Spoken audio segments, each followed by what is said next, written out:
저는 대법원이 이번에 헌법재판소가 탄핵 결정을 통해서 그 위상이 상당히 높아졌습니다. 그리고 이런 여러 가지 쟁점을 딱 한 방에 결론을 내려가지고 예.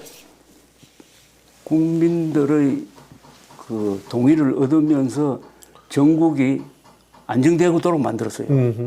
거기에 대해서 상당히 라이벌 의식을 가지고 있는 것 아닌가 하는 생각이 들고요. 사실 대법관들은 헌법재판관들을 조금 자기네하고 동등하다고 생각하지 않는 경우도 있다고 하니까. 그래서 지금 어떤 헌법기관 등에 대한 여론조사를 하면요, 신뢰도가 가장 높은 게 헌법재판소입니다. 지금은.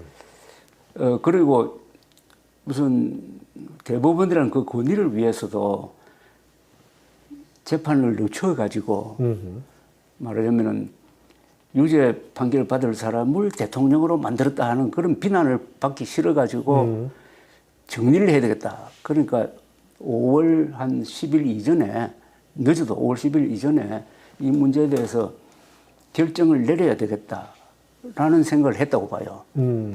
그런데 이걸 저는 자꾸 뭐 한쪽에서는 희망 회로를 막 돌리고 한쪽에서는 또 대법원이 정치에 관여한다고 막 비판을 하고 이러던데 예.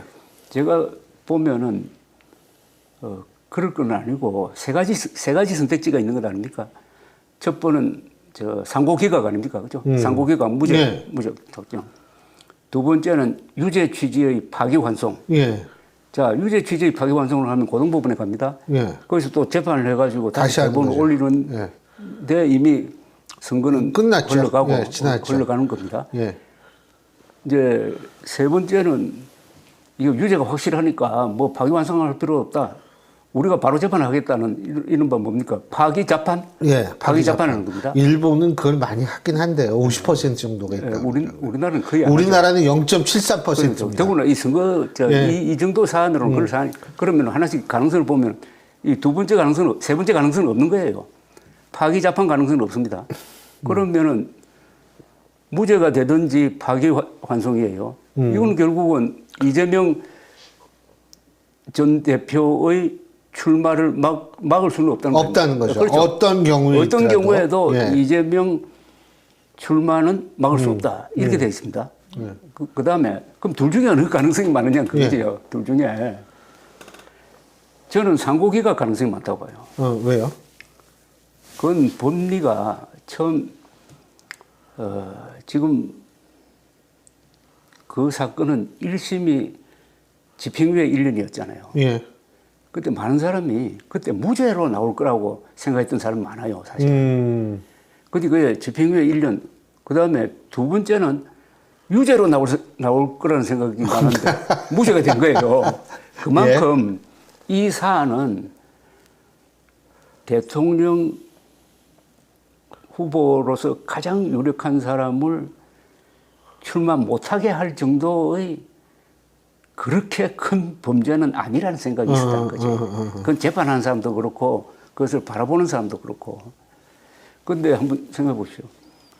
이 사안은 이제 선거운동 기간 중에 말하자면 거짓말에 대한 재판입니다. 그죠? 그 거짓말이 고의였느냐, 지속적으로 했느냐, 그 다음에 그 거짓말을 듣기 위해서 또 다른 거짓말을 해가지고 그 거짓말이 막 엄청 커졌느냐, 이런 걸 가지고 판단을 해야 되는데 이 공직선거법상의 허위사실 유포죄는 그 없는 나라가 더 많아요. 그 처벌 안 한 나라가.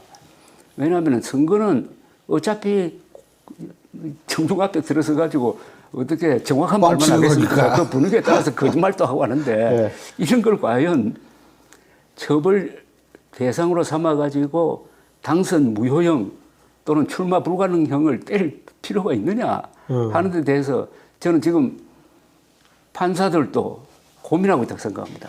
정치인들은 만나보면 그건 없어야 되겠다는 사람이 여야를 불문하고 많아요. 그래서 이번 이